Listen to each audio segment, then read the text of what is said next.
একটা মানুষকে ভালোবেসে ততটুকুই বিশ্বাস করা উচিত যতটুকু আমি আমার বাবাকে করি, ততটুকুই বিশ্বাস আমি একটা পুরুষকে করতে চাই। ভালোবাসা নিয়ে আমার লাইফে কোনো মেসেজ নাই, বাট আমি এখন যাকে ভালোবাসি আমি চাই সে যেন অলওয়েজ আমাকে ভালোবাসে, সে আমাকে নিয়ে সুখে শান্তিতে থাকতে পারে। আমার শখের পুরুষ যদি আমি ব্যতিক্রম এখন দেখি অন্য কোনো নারীর সাথে ঘুরতেছে, তো আমি তার সামনে যাব, কিছু বলবো না, বাট তার দিকে একটু তাকাবো, তাকানোর পর আমি চলে আসবো, তারপরে ও আমাকে খুঁজেও পাবে না, এরকম কিছু না। তারপরে আমি আর রিলেশনশিপ তো দূরের কথা, আর কোনোদিন ভালোবাসাতেই যাব না। আমার মা বাবা যেখানে দিবে সেখানেই চলে যাব। জীবন মানে যন্ত্রণার কথাটা আসলেই সত্যি, কারণ এই যে জীবনে সুখের থেকে দুঃখ বেশি। বাবা মা, এই যে বাবা মাও কথা শোনায় মাঝে মাঝে, ফ্যামিলি বুঝতে চায় না আমরা কি চাই। বারে বারে প্রেমে পড়া স্বাস্থ্যের জন্য খুবই ক্ষতিকর, ভালো না, স্বাস্থ্যকর না, বুঝেছেন? কারণ আমি প্রেমে পড়ে অনেক সুখে গিয়েছিলাম, এখন প্রেম করি না, বাট বিয়ে করবো, এখন অনেক হেলদি হয়ে গেছি।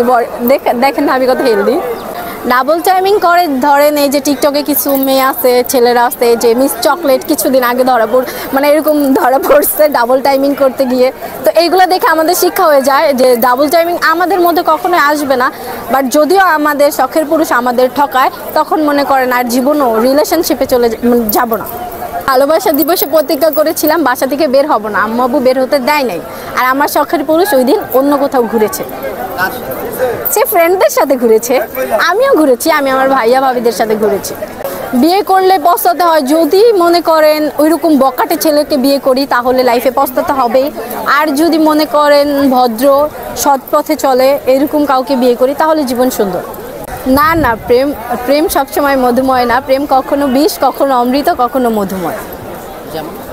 যেমন এই ভালো, হ্যাঁ, যখন ভালো তখন মধুর মতো ভালো, আর যখন আর কি ঝগড়া তখন মনে করেন বিষ, এটা গেলাও যায় না, ফালানোও যায় না। আমি কখন বেশি টেনশন করি যখন আমার শখের পুরুষ বাইক নিয়ে বাহিরে যায়, তখন আমি বেশি টেনশনে থাকি।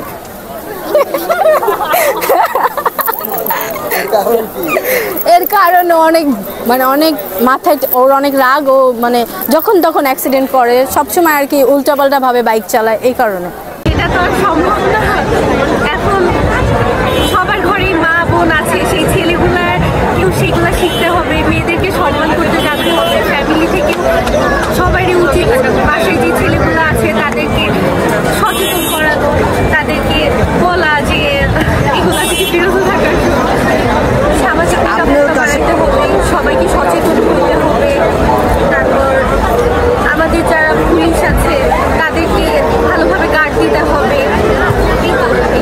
24 ঘন্টার জন্য যদি সারা পৃথিবী থেকে একেবারে মেয়েদেরকে নিঃশেষ করে দেওয়া হতো, তাহলে পৃথিবী সচল থেকে অচলে পরিণত হবে। যন্ত্রণা অবশ্যই জীবন মানে যন্ত্রণা নয়, অবশ্যই অম্লমধু। মানুষের বললাম তো প্রথমেই যে ঊর্ধ্বমুখী চাওয়ার কারণে তারা হতাশার অতলান্তে নিমজ্জিত হয়।